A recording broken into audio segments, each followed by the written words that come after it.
Si estás en segundo de bachillerato y quieres dominar el siglo XX de historia de España para la PAU sin perderte en apuntes infinitos, este vídeo es para ti. Vamos a explicarlo claro, directo y exactamente con lo que entra en examen, para que lo entiendas y lo memorices fácil. Y si quieres más temas explicados así, paso a paso y sin relleno, suscríbete ahora mismo al canal de Top Curiosos porque vamos a subir todo el temario completo para que llegues a la PAU preparado al máximo. Vamos a empezar. La crisis de la Restauración comienza en 1902, cuando Alfonso XIII alcanza la mayoría de edad y empieza a reinar personalmente. Hereda el sistema político diseñado por Cánovas del Castillo en 1876, basado en la Constitución de 1876 y en el turno pacífico entre el Partido Conservador y el Partido Liberal. Este sistema, en apariencia estable, funcionaba realmente gracias al caciquismo, la manipulación electoral y el fraude. Mientras las élites controlaban el poder, amplios sectores de la sociedad quedaban excluidos. A comienzos del siglo XX, este modelo empieza a mostrar signos claros de agotamiento porque España estaba cambiando social y económicamente y el sistema no sabía adaptarse. Alfonso XIII no fue un monarca neutral. Intervino activamente en política, influyendo en la formación de gobiernos y apoyando a determinados sectores del ejército. Esa intervención debilitó aún más la estabilidad del régimen, ya que el rey dejó de ser árbitro para convertirse en actor político. Además, los grandes partidos dinásticos estaban cada vez más divididos internamente y carecían de líderes sólidos tras la muerte de Cánovas y Sagasta. Esto generó una gran inestabilidad gubernamental, con ejecutivos muy breves e incapaces de aplicar reformas profundas. Uno de los principales focos de tensión fue el problema colonial en Marruecos. Tras el desastre de 1898, España intentó mantener presencia internacional mediante el protectorado en el norte de Marruecos. Sin embargo, la guerra en el Rif fue muy impopular, especialmente porque afectaba a las clases populares, que eran enviadas al frente mientras los más ricos podían librarse pagando. En 1909 estalla en Barcelona la Semana Trágica, una revuelta contra el embarque de reservistas hacia Marruecos que derivó en disturbios anticlericales y una fuerte represión por parte del gobierno. Este episodio mostró el creciente malestar social y la incapacidad del régimen para canalizarlo políticamente. Al mismo tiempo crece el movimiento obrero. El socialismo, organizado en torno al PSOE y la UGT, gana fuerza especialmente en Madrid y zonas industriales. El anarquismo tiene gran influencia en Cataluña y Andalucía, defendiendo la acción directa y protagonizando numerosas huelgas. Las condiciones laborales eran duras, con bajos salarios y escasa protección social, lo que alimentaba la conflictividad. La tensión social aumenta todavía más durante la Primera Guerra Mundial. Aunque España se mantiene neutral entre 1914 y 1918, la guerra provoca un gran crecimiento económico en ciertos sectores industriales, pero también una fuerte inflación. Los precios suben más rápido que los salarios y las desigualdades se disparan. Todo esto desemboca en la gran crisis de 1917, que representa un momento clave en la descomposición del sistema de la Restauración. Fue una triple crisis, militar, política y social. En el ámbito militar, aparecen las juntas de defensa, asociaciones de oficiales que protestaban por ascensos y condiciones profesionales, desafiando al gobierno. En el ámbito político, se convoca en Barcelona una asamblea de parlamentarios impulsada por la Lliga Regionalista para exigir reformas y mayor autonomía. Y en el ámbito social, estalla una huelga general revolucionaria convocada por UGT y CNT para protestar contra la situación económica. El gobierno logra sofocar la crisis, pero queda claro que el sistema está profundamente debilitado. Otro elemento clave es el auge del catalanismo. Desde finales del siglo XIX, Cataluña había desarrollado un fuerte movimiento regionalista vinculado al desarrollo industrial y a una identidad cultural propia. A comienzos del siglo XX, la Lliga Regionalista se convierte en una fuerza política influyente que exige autonomía y reformas descentralizadoras. Aunque inicialmente actúa dentro del sistema, el creciente centralismo y la falta de soluciones alimentan el descontento. La cuestión territorial se convierte así en uno de los grandes problemas estructurales del régimen. En los años posteriores a 1917 la inestabilidad continúa. Los gobiernos se suceden rápidamente y son incapaces de llevar a cabo reformas profundas.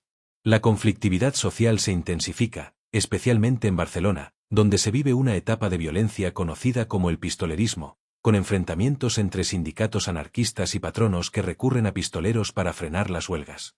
La violencia política y social se convierte en algo habitual, lo que genera una sensación de desorden y crisis permanente. El golpe definitivo al sistema llega con el desastre de Anjuel en 1921, una gravísima derrota militar en Marruecos frente a las tropas rifeñas lideradas por Abdelkrim. Mueren más de 10.000 soldados españoles y la opinión pública exige responsabilidades. Se abre una investigación conocida como el Expediente Picasso, que podía implicar a altos mandos militares e incluso salpicar al propio rey. El descrédito del sistema se hace enorme y el ejército comienza a presentarse como la única institución capaz de restaurar el orden. Así, a comienzos de los años 20, la restauración está profundamente desgastada. Partidos divididos, rey intervencionista, conflicto social creciente, problema territorial sin resolver y desprestigio del ejército tras Anjuel. En este contexto de crisis generalizada se prepara el terreno para una solución autoritaria que, según muchos sectores conservadores, debía poner fin al caos político. Esa solución llegará en 1923 con el golpe de Estado de Primo de Rivera, que marcará una nueva etapa en la historia de España.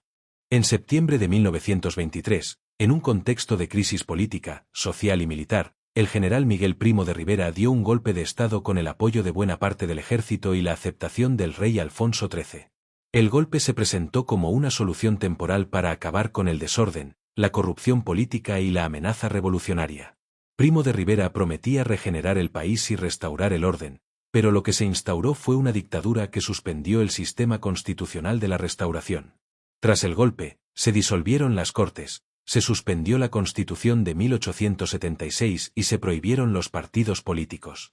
Comenzó el llamado Directorio Militar, 1923 a 1925, un gobierno formado exclusivamente por militares.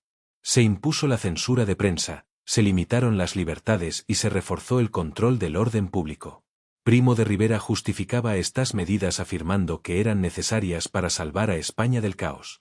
Uno de los principales objetivos del régimen fue resolver el problema de Marruecos. En 1925 se produjo el desembarco de Alhucemas, una operación militar conjunta entre España y Francia que logró derrotar a las fuerzas de Abdelkrim. Esta victoria permitió pacificar el protectorado y dio un gran prestigio al dictador, consolidando temporalmente su poder. En 1925 comenzó una segunda etapa conocida como el Directorio Civil, 1925 a 1930. Aunque Primo de Rivera seguía gobernando de forma autoritaria, intentó institucionalizar el régimen. Sustituyó el gobierno militar por civiles afines y creó un partido único, la Unión Patriótica, que pretendía agrupar a todos los españoles apolíticos bajo el apoyo al régimen. No era un partido ideológico fuerte, sino más bien un instrumento de adhesión al dictador. En el terreno económico, la dictadura impulsó una política intervencionista. Se promovieron grandes obras públicas, como carreteras, embalses e infraestructuras, que dinamizaron la economía y redujeron temporalmente el paro. También se crearon monopolios estatales, como Campsa, para controlar sectores estratégicos. Durante los años 20 hubo crecimiento económico, favorecido en parte por la coyuntura internacional, pero este crecimiento se financió con un fuerte endeudamiento del Estado. En el ámbito social, Primo de Rivera intentó reducir la conflictividad obrera mediante una política paternalista. Se crearon los comités paritarios, organismos donde obreros y empresarios negociaban bajo supervisión estatal. El régimen logró cierta paz social inicial, especialmente porque reprimió con dureza al anarquismo. Sin embargo, los socialistas colaboraron en cierta medida con la dictadura en sus primeros años, lo que generó divisiones dentro del movimiento obrero. En cuanto a la cuestión territorial, la dictadura adoptó una postura claramente centralista. Se prohibieron símbolos y manifestaciones del catalanismo y se suprimió la Mancomunidad de Cataluña. Esta política aumentó el descontento en Cataluña y reforzó el nacionalismo catalán a largo plazo. A partir de 1928 el régimen empezó a debilitarse. La oposición creció entre intelectuales, estudiantes, republicanos y parte del ejército. La crisis económica internacional de 1929 afectó también a España, frenando el crecimiento y agravando los problemas financieros derivados del endeudamiento. El apoyo inicial al dictador comenzó a erosionarse. Además, Primo de Rivera había dependido en gran medida del respaldo de Alfonso XIII. Al identificarse el rey con la dictadura desde el principio, La monarquía quedó vinculada directamente al fracaso del régimen. Cuando el apoyo militar disminuyó y la oposición aumentó, Primo de Rivera perdió su principal base de sustentación. En enero de 1930, aislado y sin respaldo suficiente, Primo de Rivera dimitió y se exilió. Alfonso XIII intentó volver al sistema constitucional nombrando al general Berenguer para formar gobierno en lo que se conoció popularmente como la dicta blanda. Sin embargo, el sistema de la Restauración ya estaba completamente desprestigiado y era imposible volver atrás como si nada hubiera ocurrido. La oposición republicana se organizó en el Pacto de San Sebastián en 1930, donde diferentes fuerzas acordaron trabajar juntas para instaurar la República. El descontento social y político era cada vez mayor, y la monarquía estaba asociada al fracaso de la dictadura. En abril de 1931 se celebraron elecciones municipales. Aunque formalmente eran elecciones locales, se interpretaron como un plebiscito sobre la monarquía. En las grandes ciudades triunfaron claramente las candidaturas republicanas. Ante la falta de apoyos y el temor a disturbios, Alfonso XIII decidió abandonar España. El 14 de abril de 1931 se proclamó la Segunda República. Con esto se cierra definitivamente la etapa de la Restauración. Entre 1902 y 1931 el sistema pasó de una monarquía parlamentaria basada en el turno de partidos a una dictadura militar y finalmente al colapso de la monarquía. La incapacidad para reformarse, la conflictividad social, el problema territorial, el intervencionismo del rey y el fracaso de la dictadura explican la caída del régimen y la apertura de una nueva etapa política en la historia de España. La Segunda República se proclamó el 14 de abril de 1931 tras la victoria republicana en las elecciones municipales celebradas 2 días antes. Aunque eran elecciones locales, se interpretaron como un plebiscito contra la monarquía. Alfonso XIII abandonó España y se formó un gobierno provisional presidido por Niceto Alcalá Zamora. Se abría así una nueva etapa política marcada por la intención de modernizar y democratizar el país. Uno de los primeros objetivos fue elaborar una nueva constitución, aprobada en diciembre de 1931. La Constitución de 1931 establecía un Estado democrático, laico y social. España se definía como una república democrática de trabajadores de toda clase, lo que reflejaba su carácter progresista. Se reconocía la soberanía popular, el sufragio universal incluyendo por primera vez el voto femenino, una amplia declaración de derechos y libertades, y la posibilidad de autonomía para las regiones. El poder legislativo residía en unas cortes unicamerales, el ejecutivo en el gobierno y el presidente de la República, y el judicial en tribunales independientes. El carácter laico del Estado fue uno de los aspectos más controvertidos. Se establecía la separación entre Iglesia y Estado, se eliminaba el presupuesto del clero y se permitía el divorcio y el matrimonio civil. Además, se limitaba la influencia de las órdenes religiosas en la enseñanza. Estas medidas provocaron una fuerte oposición de sectores conservadores y de la Iglesia católica, que consideraban que la República atacaba sus valores tradicionales. Tras la aprobación de la Constitución comenzó el llamado Bienio Reformista, 1931 a 1933, con Manuel Azaña como figura clave del gobierno. El objetivo era transformar las estructuras del país mediante reformas profundas. Una de las más importantes fue la reforma militar, destinada a reducir el exceso de oficiales y asegurar la fidelidad del ejército al régimen republicano. Se ofreció el retiro voluntario a los militares que no quisieran jurar lealtad a la República. Otra reforma fundamental fue la reforma agraria. En amplias zonas del sur de España existía un problema histórico de concentración de tierras en manos de grandes propietarios, mientras miles de campesinos vivían en condiciones muy precarias. La Ley de Reforma Agraria de 1932 buscaba expropiar grandes latifundios mal explotados para repartir tierras entre campesinos. Sin embargo, su aplicación fue lenta y limitada por falta de recursos, lo que generó frustración entre los jornaleros y miedo entre los propietarios. También se impulsó una reforma educativa ambiciosa.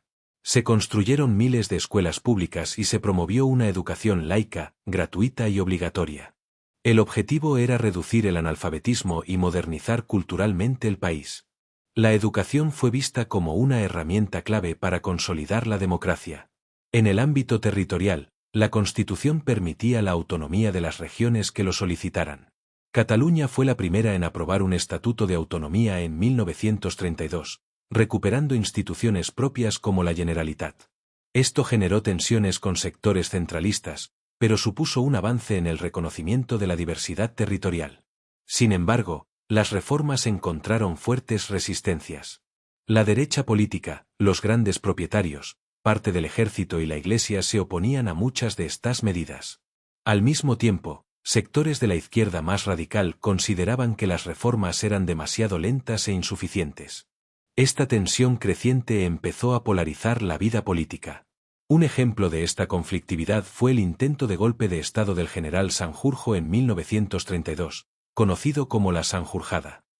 Aunque fracasó, mostró que parte del ejército no aceptaba el nuevo régimen.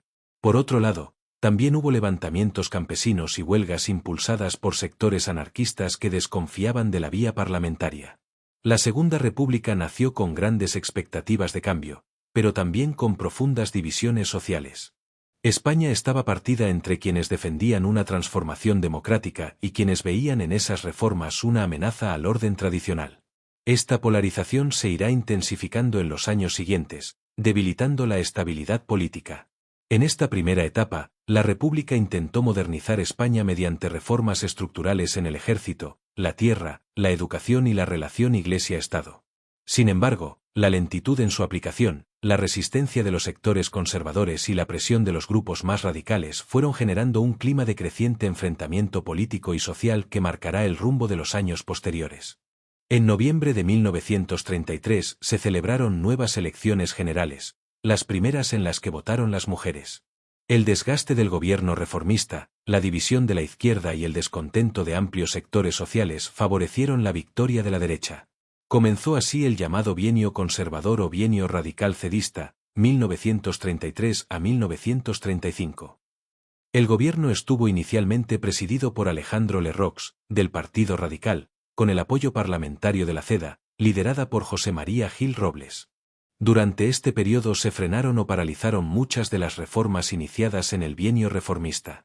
Se revisó la reforma agraria, devolviendo tierras a antiguos propietarios, se suavizó la política religiosa y se redujo el impulso autonómico. Para la izquierda, esto supuso una marcha atrás en el proceso de transformación iniciado en 1931. El clima político se volvió cada vez más tenso. La entrada de ministros de la CEDA en el gobierno en octubre de 1934 fue interpretada por sectores de la izquierda como una amenaza hacia la República, ya que veían en la CEDA un partido con simpatías autoritarias. Esto provocó una insurrección revolucionaria en octubre de 1934. El movimiento tuvo especial intensidad en Asturias, donde mineros socialistas y anarquistas protagonizaron una auténtica revolución que fue duramente reprimida por el ejército, con el general Francisco Franco participando en la dirección de las tropas. También en Cataluña se proclamó un Estado catalán dentro de una supuesta república federal, pero el intento fue rápidamente sofocado y el gobierno autonómico fue suspendido. La represión de la Revolución de Octubre de 1934 aumentó todavía más la polarización política. Miles de personas fueron encarceladas y el enfrentamiento entre derecha e izquierda se radicalizó. La desconfianza mutua creció y el sistema parlamentario se debilitó progresivamente. A finales de 1935 el gobierno conservador entró en crisis por escándalos de corrupción y por la pérdida de apoyos políticos. Se convocaron nuevas elecciones para febrero de 1936. En esta ocasión, la izquierda se presentó unida en una coalición llamada Frente Popular, que agrupaba a republicanos de izquierda, socialistas y otros partidos progresistas. La derecha, en cambio, acudió más dividida. El Frente Popular ganó las elecciones de febrero de 1936 por un margen ajustado. Se formó un nuevo gobierno que retomó el programa reformista, se reactivó la reforma agraria, se concedió amnistía a los encarcelados por la Revolución de 1934 y se restableció la autonomía catalana. Sin embargo, el clima político ya era extremadamente tenso. Durante los meses siguientes aumentaron los enfrentamientos callejeros, las huelgas, las ocupaciones de tierras y la violencia política. Grupos de extrema derecha y de extrema izquierda actuaban en un ambiente de creciente radicalización. Parte del ejército comenzó a conspirar contra el gobierno republicano, considerando que la situación estaba fuera de control. El asesinato del líder monárquico José Calvo Sotelo en julio de 1936, como represalia por el asesinato previo de un teniente de la Guardia de Asalto, fue el detonante definitivo. Este hecho aceleró los planes de los militares sublevados. El 17 y 18 de julio de 1936 se produjo el levantamiento militar en varias ciudades españolas. El golpe no triunfó de manera inmediata en todo el país, lo que dio lugar al estallido de la Guerra Civil. En conclusión, la Segunda República fue un intento ambicioso de modernizar y democratizar España, con una constitución avanzada y reformas profundas en distintos ámbitos. Sin embargo, la fuerte oposición de sectores conservadores, la impaciencia y radicalización de parte de la izquierda, la crisis económica y la creciente violencia política generaron una polarización extrema. Entre 1931 y 1936, la sociedad española se dividió en bloques cada vez más enfrentados, hasta que el conflicto político derivó finalmente en una guerra civil que marcaría profundamente la historia del siglo XX en España. La Guerra Civil Española comenzó tras el golpe de Estado militar del 17 y 18 de julio de 1936 contra el gobierno del Frente Popular. La conspiración llevaba meses preparándose por parte de un sector del ejército que consideraba que la República había perdido el control del país y que era necesario imponer un nuevo orden. Entre los principales conspiradores estaban los generales Mola, Sanjurjo y Franco. El asesinato de José Calvo Sotelo en julio de 1936 aceleró definitivamente los planes del levantamiento. El golpe se inició en el norte de África, donde el Ejército de África, uno de los cuerpos militares más preparados, se sublevó. La insurrección se extendió rápidamente a varias ciudades de la península. Sin embargo, el golpe no triunfó de manera inmediata en todo el país. En algunas zonas, como Navarra, Castilla y parte de Andalucía y Galicia, los sublevados lograron imponerse. En otras, como Madrid, Barcelona, Valencia y gran parte de la zona industrial, el golpe fracasó gracias a la resistencia de fuerzas leales a la República y a la movilización popular. España quedó dividida en dos zonas enfrentadas, el bando republicano, que defendía la legalidad del gobierno del Frente Popular, y el bando sublevado o nacional, formado por militares rebeldes, monárquicos, carlistas, falangistas y sectores conservadores. Lo que había comenzado como un golpe de Estado se transformó en una guerra civil que duraría casi 3 años. En el bando sublevado se impuso rápidamente una estructura de mando unificada. Tras la muerte de Sanjurjo en un accidente aéreo, Francisco Franco fue consolidando su liderazgo. En octubre de 1936 fue nombrado generalísimo y jefe del Estado. Se estableció un poder militar centralizado y autoritario, eliminando divisiones internas entre falangistas, carlistas y monárquicos. En 1937 se decretó la unificación de estas fuerzas en un único partido, Falange Española Tradicionalista y de las Jones. Desde el principio, el bando sublevado contó con el apoyo de la Alemania nazi de Hitler y la Italia fascista de Mussolini, que enviaron tropas, aviones y material militar. Por su parte, el bando republicano estaba compuesto por una coalición heterogénea de republicanos, socialistas, comunistas y anarquistas. Esta diversidad ideológica dificultó la unidad política y militar. En los primeros meses de guerra, el poder en muchas zonas quedó en manos de comités obreros y milicias populares. Se produjeron colectivizaciones de tierras e industrias, especialmente en Cataluña y Aragón. Aunque el gobierno intentó recuperar el control y organizar un ejército regular, las tensiones internas debilitaron su capacidad de actuación. En el plano internacional, la guerra civil tuvo una dimensión claramente internacional. Alemania e Italia apoyaron de manera decisiva a los sublevados. La Unión Soviética fue el principal apoyo de la República, enviando armamento y asesores. Además, miles de voluntarios extranjeros se unieron a las brigadas internacionales para luchar junto al bando republicano. Sin embargo, las democracias europeas como Francia y Reino Unido adoptaron una política de no intervención, lo que perjudicó especialmente a la República. Desde el punto de vista militar, el conflicto evolucionó en varias fases. En una primera etapa, los sublevados intentaron tomar Madrid, símbolo del poder republicano. Sin embargo, la resistencia fue intensa y la capital no cayó. La guerra se prolongó y se convirtió en un conflicto de desgaste. Los sublevados avanzaron progresivamente por el norte, conquistando el País Vasco, Cantabria y Asturias en 1937, asegurándose importantes recursos industriales y mineros. La guerra fue especialmente dura para la población civil. Se practicaron bombardeos sobre ciudades, como el de Guernica en 1937 por la aviación alemana, que tuvo un gran impacto internacional. En ambas zonas se produjeron represiones y ejecuciones. El conflicto no solo fue militar, sino también ideológico y social, enfrentando dos modelos de país profundamente opuestos. A lo largo de 1938 el ejército sublevado logró dividir en dos el territorio republicano al llegar al Mediterráneo.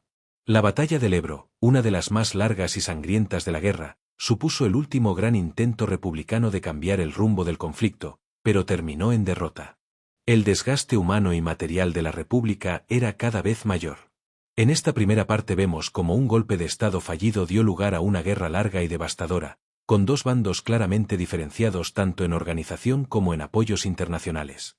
La evolución militar fue inclinándose progresivamente a favor del bando sublevado, que logró una mayor unidad de mando y un respaldo exterior más constante.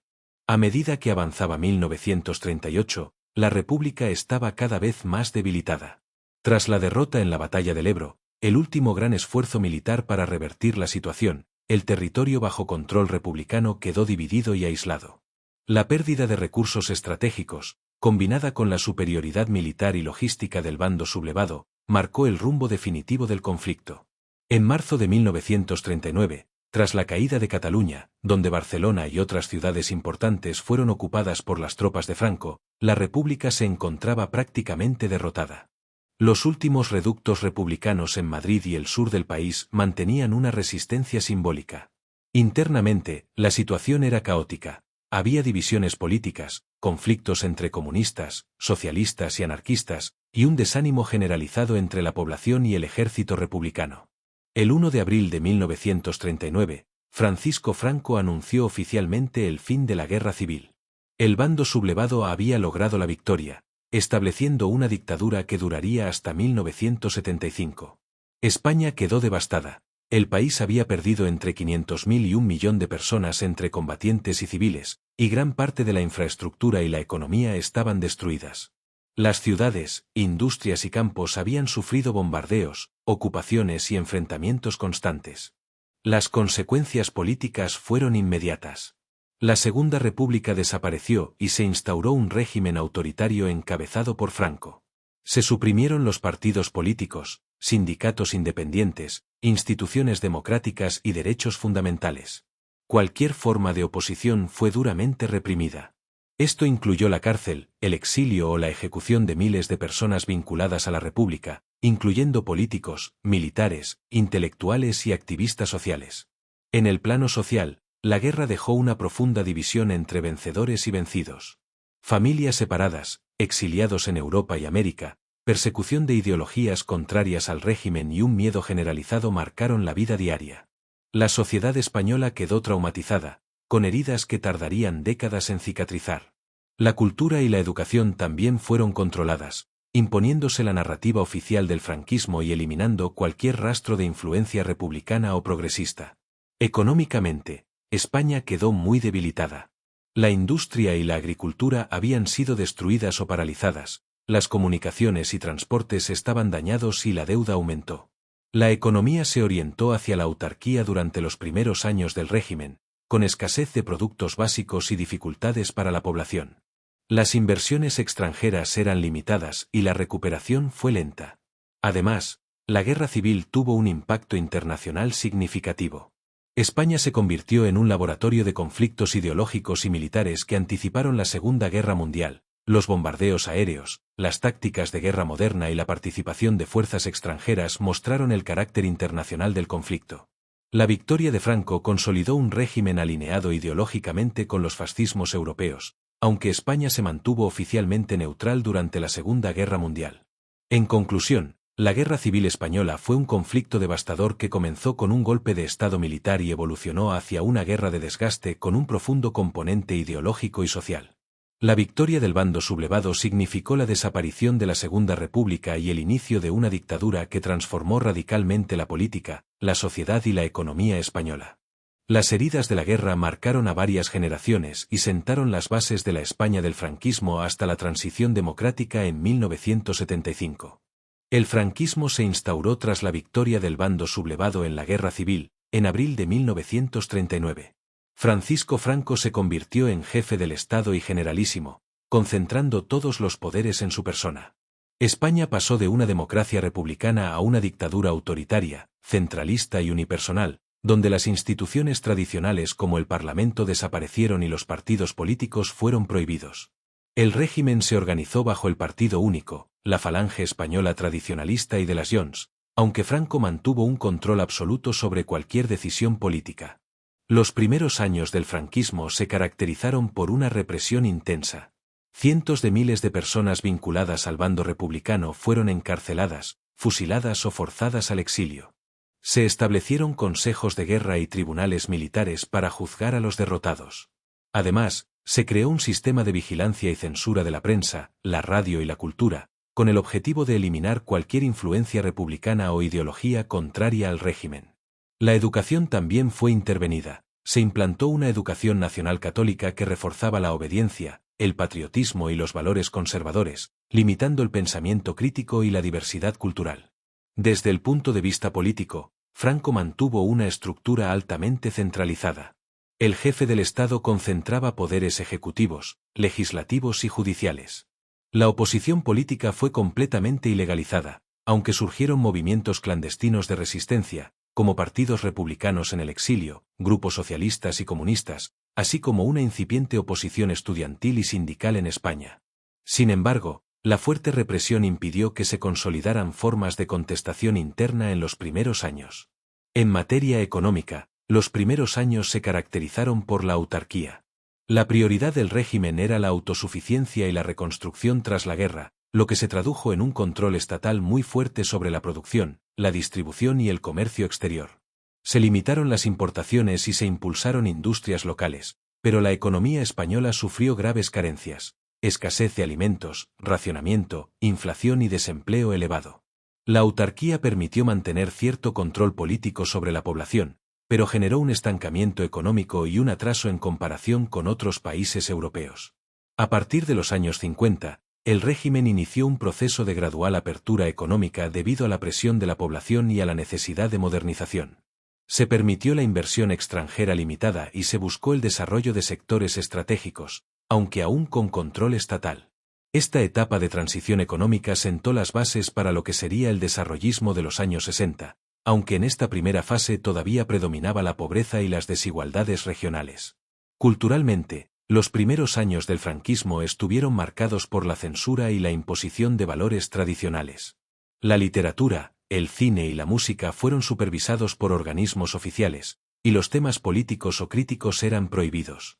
Se fomentó una cultura oficial vinculada a la Iglesia y al nacionalismo español, conmemorando la guerra civil y exaltando los valores del régimen. A pesar de esta represión, surgieron espacios culturales clandestinos y movimientos intelectuales que mantuvieron viva la memoria de la modernidad y la apertura, aunque fuera de la vista del Estado. En educación, la Iglesia tuvo un papel central. Los colegios religiosos se convirtieron en la principal vía de formación para la infancia y juventud, reforzando la moral católica y la obediencia al régimen. La universidad también estuvo controlada, los docentes debían jurar lealtad a Franco y la actividad política estaba restringida, aunque algunas voces críticas comenzaron a emerger de manera limitada a finales de los años 40 y principios de los 50.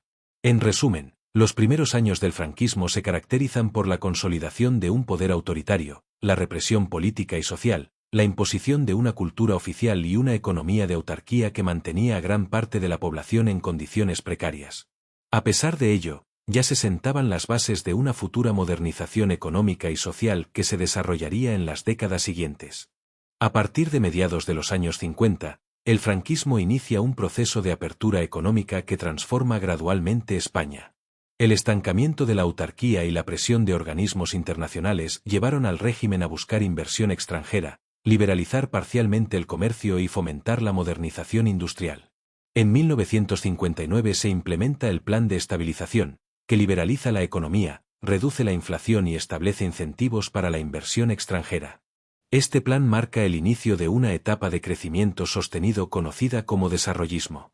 Durante los años 60, la economía española experimenta un notable auge. La industrialización se acelera, especialmente en sectores como la siderurgia, la química, la construcción y el turismo. Las ciudades y las áreas industriales del norte y del litoral mediterráneo se transforman, mientras que el campo sigue rezagado en algunas regiones. El desempleo disminuye y aumenta la movilidad social. El turismo internacional se convierte en un motor clave de ingresos, y España se inserta progresivamente en la economía global, aunque bajo control del régimen. El desarrollismo también provoca cambios sociales importantes. Se produce una fuerte migración interna desde el campo a las ciudades industriales y hacia las regiones más dinámicas económicamente, como Cataluña y Madrid. Surge una clase media urbana más numerosa y educada, lo que empieza a generar demandas de mayor participación política y cultural.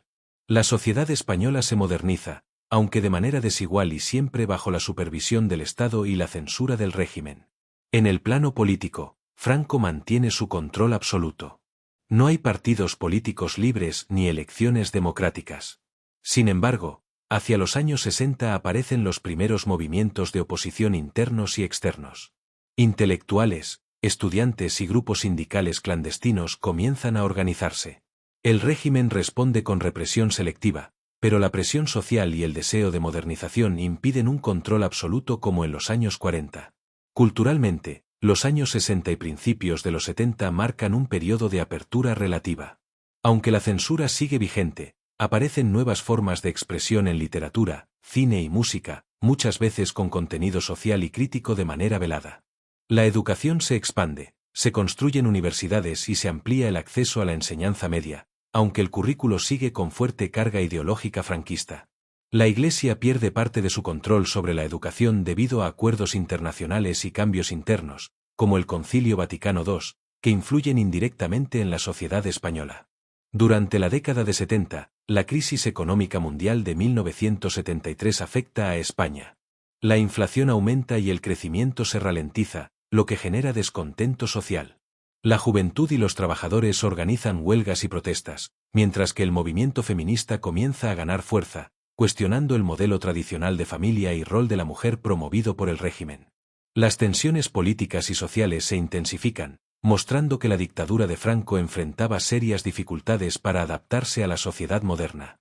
En 1975, tras la muerte de Franco, España se encuentra profundamente transformada, desde la imposición inicial de la autarquía y la represión política hasta la modernización económica, urbanización y cambios culturales de las últimas décadas. La dictadura deja un país con infraestructuras y desarrollo industrial avanzados, pero con grandes desigualdades sociales, limitaciones políticas y heridas por la represión que marcarán el inicio de la transición democrática. En resumen, el franquismo se puede dividir en dos etapas principales: los primeros años de represión, autarquía y control cultural absoluto, y la fase de desarrollismo económico, apertura internacional y cambios sociales que preparan el terreno para la transformación de España en la década final del régimen. Esta evolución explica cómo un régimen autoritario logró mantener el control político durante casi 4 décadas, adaptándose parcialmente a las necesidades de modernización y crecimiento económico sin perder su esencia autoritaria. La transición española es el periodo histórico que comienza tras la muerte del dictador Francisco Franco el 20 de noviembre de 1975 y que marca la transformación de España de una dictadura autoritaria a un sistema democrático moderno.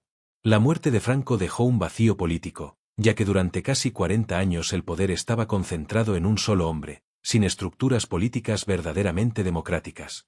La responsabilidad de iniciar la transición recayó sobre el rey Juan Carlos I, quien había sido designado por Franco como su sucesor en la jefatura del Estado. A diferencia de lo que muchos esperaban, el rey apostó por la apertura política, la legalización de partidos y la construcción de un sistema democrático que garantizara la convivencia y la estabilidad del país. En los primeros meses tras la muerte de Franco, se formó un gobierno presidido por Carlos Arias Navarro, que inicialmente intentó mantener una línea continuista del franquismo, buscando estabilizar la situación política y social. Sin embargo, esta estrategia fracasó ante la presión de sectores sociales y políticos que exigían cambios profundos, la legalización de partidos políticos y la convocatoria de elecciones democráticas. La presión fue tanto interna como internacional. La sociedad española estaba cansada de la represión y deseaba participar en el nuevo sistema, mientras que los países democráticos europeos esperaban una transición estable para asegurar la integración futura de España en la comunidad internacional. El proceso se aceleró con la llegada a la presidencia del gobierno de Adolfo Suárez en 1976. Suárez, perteneciente al movimiento nacional franquista, sorprendió a muchos con su disposición a reformar el sistema desde dentro. Se impulsó la Ley para la Reforma Política, que fue aprobada en referéndum el 15 de diciembre de 1976 con un amplio respaldo popular. Esta ley legalizó partidos políticos, permitió la convocatoria de elecciones libres y sentó las bases legales para el fin del franquismo y la instauración de un régimen democrático. Suárez supo combinar prudencia y decisión, evitando confrontaciones directas que pudieran provocar un retroceso o un golpe militar, y logró que la transición fuera en gran medida pacífica, lo que le valió un reconocimiento internacional y consolidó su liderazgo interno. Las primeras elecciones democráticas se celebraron en junio de 1977.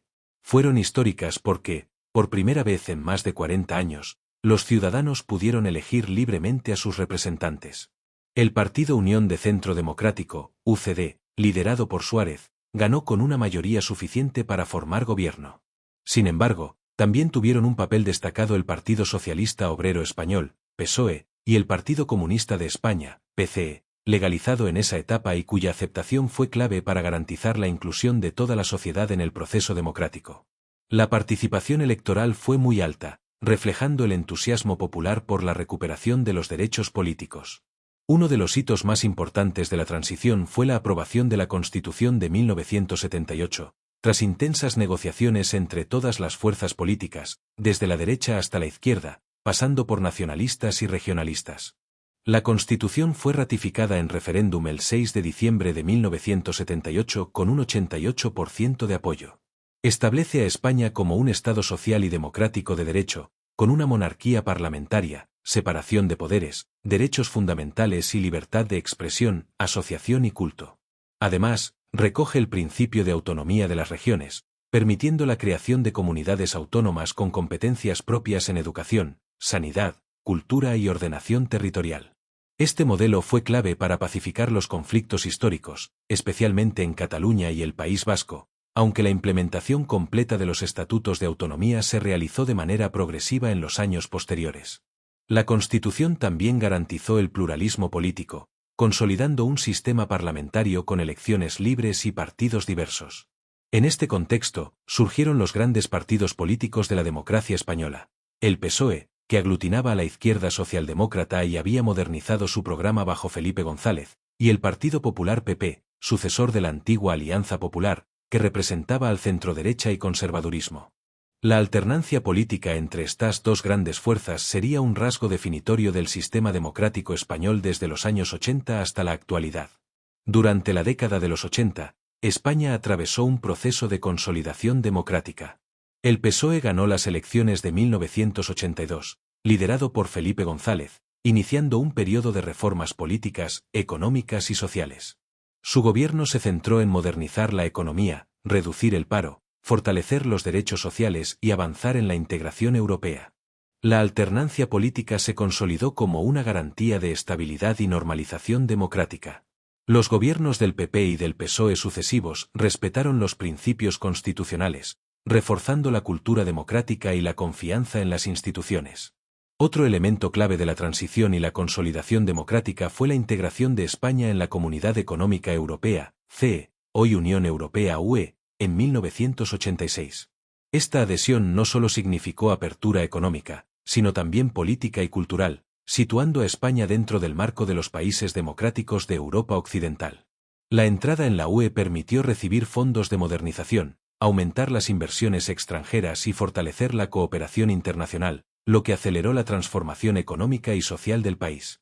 La UE también sirvió como factor de estabilidad democrática, ya que la pertenencia implicaba compromisos con el Estado de Derecho y el respeto a los derechos humanos. En paralelo, el desarrollo del Estado de las autonomías consolidó la descentralización política y administrativa. Cataluña, País Vasco, Galicia y otras comunidades obtuvieron competencias progresivas, lo que permitió gestionar sus asuntos internos y preservar su identidad cultural. Este modelo, aunque complejo, ayudó a pacificar tensiones históricas y a integrar a grupos que durante siglos habían reivindicado autonomía, reduciendo la posibilidad de conflictos violentos. La descentralización fue acompañada de financiación propia, sistemas educativos regionales y promoción de las lenguas cooficiales, contribuyendo a una España plural dentro de un marco democrático unificado. La transición también incluyó importantes reformas sociales. Se aprobó la ley del divorcio, se mejoraron los derechos laborales, se modernizó la educación y se promovió la igualdad formal entre hombres y mujeres. Estos cambios, junto con la apertura política, la entrada en la UE y la alternancia de gobierno entre PSOE y PP, consolidaron un modelo democrático sólido y estable que sentó las bases de la España contemporánea. En conclusión, la transición española representa uno de los periodos de transformación más significativos del siglo XX en España. Desde la muerte de Franco hasta la consolidación de la democracia, la aprobación de la Constitución de 1978, la creación del Estado de las Autonomías, la alternancia política entre PSOE y PP y la integración en la UE, España pasó de un régimen autoritario a una democracia moderna, estable y plural. Este proceso, cuidadosamente gestionado por líderes políticos, apoyado por la sociedad y supervisado internacionalmente, es considerado un ejemplo exitoso de transición pacífica y consolidación democrática. Tras la llegada al poder del PSOE en 1982 con Felipe González como presidente del gobierno, España entró en una etapa de consolidación democrática y modernización social y económica que se prolongó durante las siguientes décadas. Este periodo se caracteriza por la normalización institucional, la alternancia política y la integración plena de España en Europa y el mundo. La victoria electoral del PSOE fue histórica. Obtuvo 202 de los 350 escaños del Congreso de los Diputados, logrando una mayoría absoluta sin precedentes desde la Segunda República. Esto permitió a González impulsar reformas profundas en diversos ámbitos, garantizando estabilidad política y sentando las bases de un sistema democrático sólido. En el terreno político, el PSOE consolidó el Estado de las Autonomías, negociando y reforzando los estatutos de comunidades como Cataluña, Galicia y el País Vasco, al mismo tiempo que trataba de equilibrar los intereses del conjunto del Estado. Esto ayudó a reducir tensiones históricas derivadas de la reivindicación nacionalista, aunque los conflictos territoriales y las demandas de mayor autonomía seguirían presentes en las décadas posteriores. La descentralización política permitió a cada comunidad gestionar educación, sanidad y cultura, garantizando la preservación de lenguas y tradiciones, e impulsando un modelo de convivencia plural dentro de un marco constitucional común. Durante estos años, España vivió una profunda transformación económica. El gobierno socialista impulsó la modernización industrial, la liberalización de sectores estratégicos y la mejora de infraestructuras. Se realizaron reformas fiscales y laborales que buscaban estabilidad y justicia social. Además, la entrada de España en la Comunidad Económica Europea en 1986 marcó un hito fundamental, facilitó la llegada de inversiones extranjeras, la modernización del sector agrícola y la expansión de industrias tecnológicas y de servicios. La integración europea permitió además un aumento de fondos de cohesión, infraestructuras y programas de formación que aceleraron la convergencia con los países más desarrollados de la UE. En lo social, los gobiernos democráticos de España reforzaron derechos fundamentales y expandieron el estado del bienestar. Se consolidó un sistema educativo más inclusivo, se amplió la cobertura sanitaria y se promovieron políticas de igualdad de género. Las leyes de divorcio, la ampliación de derechos civiles y la incorporación plena de España en estándares internacionales de derechos humanos reflejaron una transformación cultural profunda. La democracia permitió también el fortalecimiento de la sociedad civil, con sindicatos, asociaciones culturales y movimientos sociales plenamente operativos dentro de la legalidad. La alternancia política se consolidó en 1996, cuando el Partido Popular PP, bajo José María Aznar, ganó las elecciones. Esto marcó la primera transferencia de poder entre partidos democráticos desde la transición, confirmando que la democracia española estaba consolidada. El PP introdujo reformas económicas orientadas a la liberalización, a la estabilidad presupuestaria y a la modernización de la administración pública. La alternancia se convirtió en un elemento central de la política española, con gobiernos que respetaban la Constitución, la autonomía regional y los derechos fundamentales, lo que permitió un clima de estabilidad y previsibilidad política. Durante los años 2000, España continuó su integración europea y mundial, consolidando la democracia y ampliando derechos sociales. Se aprobaron leyes que modernizaron el marco laboral, sanitario y educativo, y se incorporaron políticas de igualdad, protección ambiental y derechos civiles. La sociedad española experimentó una fuerte transformación, aumento de la urbanización, acceso generalizado a la educación superior, crecimiento económico sostenido hasta la crisis de 2008 y cambios culturales derivados de la globalización y el acceso masivo a medios de comunicación y tecnología. La crisis económica de 2008 afectó gravemente a España, provocando aumento del desempleo, recortes en el gasto público y tensiones sociales. Sin embargo, el sistema democrático resistió, con alternancia política y respeto a las instituciones. El PP regresó al gobierno en 2011 con Mariano Rajoy, implementando políticas de ajuste y consolidación fiscal. Pese a las dificultades económicas, España mantuvo estabilidad institucional y continuó cumpliendo sus compromisos europeos. Entre 2014 y 2018, el país enfrentó nuevos retos democráticos, el auge de nuevos partidos políticos como Podemos y Ciudadanos, reflejando la fragmentación política y la diversificación de la sociedad española, así como los debates sobre el encaje de Cataluña dentro del Estado. Las tensiones territoriales, especialmente el proceso independentista catalán de 2017, pusieron a prueba la capacidad de la democracia para gestionar conflictos internos, pero la Constitución y el sistema judicial actuaron como garantes del orden democrático. La sociedad española mostró madurez política y cívica, utilizando herramientas legales, manifestaciones y debates parlamentarios para canalizar demandas diversas. En el ámbito cultural y social, desde los años 80 hasta 2018, España experimentó un cambio profundo: expansión de medios de comunicación, modernización de la educación, consolidación de la ciencia y la tecnología, desarrollo del cine, la música y la literatura contemporánea. La libertad de expresión, la diversidad cultural y el reconocimiento de derechos civiles reflejaron la transformación de España de una dictadura a una democracia moderna, plural y participativa. En resumen, la transición y la democracia en España constituyen un periodo de enorme complejidad y logros.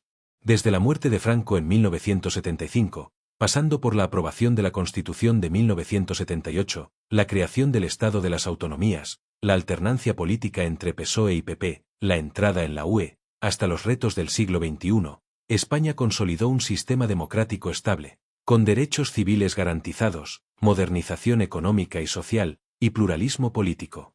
Este proceso ha sido un ejemplo de cómo una sociedad puede superar décadas de autoritarismo, reconciliarse con su pasado y construir un modelo democrático capaz de enfrentar conflictos internos y externos sin poner en riesgo la estabilidad institucional. Y hasta aquí nuestro viaje por la historia de España, desde la crisis de la Restauración hasta la consolidación de la democracia en el siglo XXI. Hemos visto cómo los conflictos, las reformas y los cambios sociales y políticos han dado forma a la España que conocemos hoy. Si te ha gustado este recorrido, no olvides darle me gusta, dejar tu comentario con tus reflexiones o dudas, y sobre todo suscribirte al canal Top Curiosos para no perderte nuestros próximos vídeos sobre historia, cultura y curiosidades que te sorprenderán. Recuerda que cada época tiene sus lecciones, y conocer nuestra historia nos ayuda a entender mejor el presente. Activa la campanita para recibir todas las notificaciones y acompáñanos en este fascinante viaje a través del tiempo. Nos vemos en el siguiente vídeo y gracias por formar parte de la comunidad Top Curiosos.